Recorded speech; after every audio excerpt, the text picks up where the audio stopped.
Choices are very important in our lives.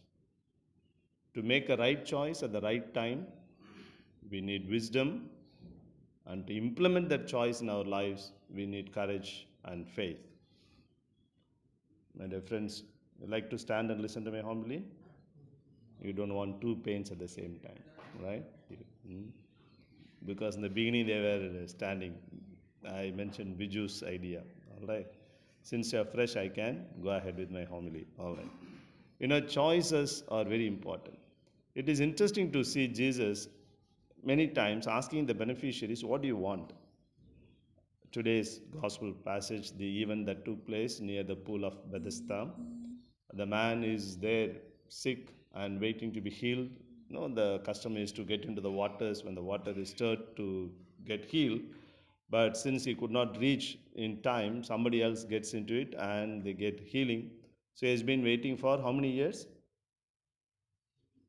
You heard, no? Yeah, that is more than your age, I think, many of you. So 38 years he has been waiting, and Jesus knows that he has been there for many years, but still he is asking him, "What do you want?" Right? It looks quite interesting or strange because anyone in that stage would naturally want to be healed. But still, Jesus makes sure that really he wants that healing. Jesus does not want to impose his healing upon him, one thing. And also, he wants to make sure that he realizes what is the best, what is the most needed for him at that point of time. Similarly, the blind man Bartimaeus, he will be shouting, "No, Son of David, have mercy on me." When he is brought to him, Jesus asks him, "What do you want?" Naturally, a blind man will want visual, right? The sight back. But still, that man could have said many other things. You make sure that every day I get food, you arrange for some food, or give me some house, I'll sit there, or many other. But that man, blind man, knew that the eyesight was the most important thing in his life. Similarly, here also, this man, I want to be healed. And he explains that before I could get into the pool, the waters, somebody else gets into it. The implication is, I want to be healed. So Jesus makes sure that this man knows his need and he wants it. And unless there is a desire in him deep down, even if God wants or Jesus wants, that healing will not take place, because the healing or any miracle process is a two-way process. There should be a receiving, accepting mode in order to get that grace from Jesus. It is like our radio waves and television. All the radio waves are present in this room also, in this chapel also. Now, other instruments will not catch that waves and to get that radio music or the program that is telecast in the television. We need to have an instrument and a exact receiver, the tuner, and the tuner has to be tuned in order to match the wavelength of that waves of the radio waves or whatever may be. Only then we'll be able to get the music or the program that is broadcast or telecast. Similarly, God, Jesus may be filled with all sorts of graces and is ready to make miracles, but unless the receiver tunes himself or herself in order to receive that grace, nothing will take place. So we need to know what we are, what we really want, what is the best choice that we need. This pool of Bethesda, actually one of the picnic spots where the pilgrims visit the Holy Land. When you make a visit to Holy Land, maybe later you will be taken to that spot. All in ruins now. You can check in the internet. Nice, that all dilapidated condition. Next to that, there is a famous church, St. Anne's Church. The other day during the recollection, that church is meant for beautiful acoustics, etc.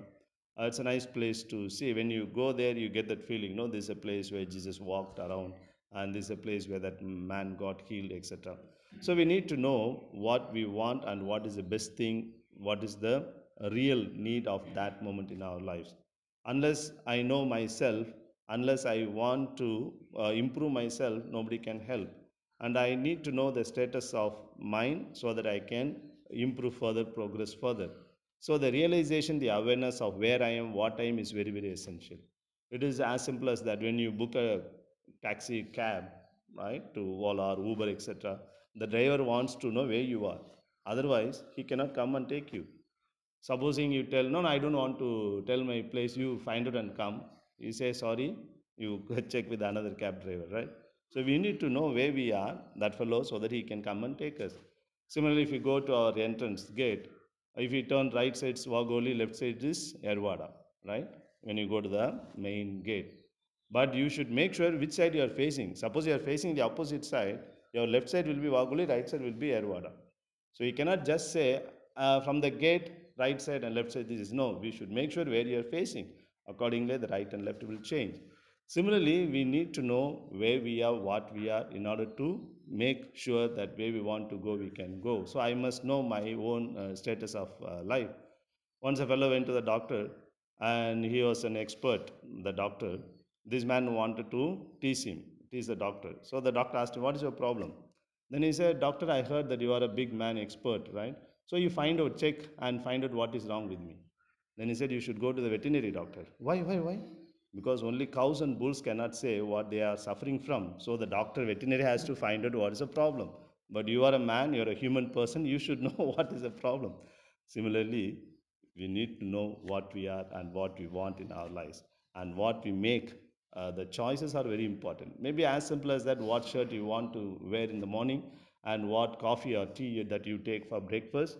And some people take a lot of time to release every sip of the coffee, like our Dinesh. And that's a great soothing effect plus psychological effect, etc. You should learn from him, right? One cup of coffee, he spends at least 15-20 minutes, I think.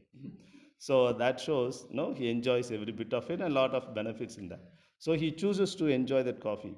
But very often we just finish it in one gulp and run away, right? So the point is, whether it's a small matter or big matter, the choices are very important. And all your philosophical studies enable you to make a right choice at the right time.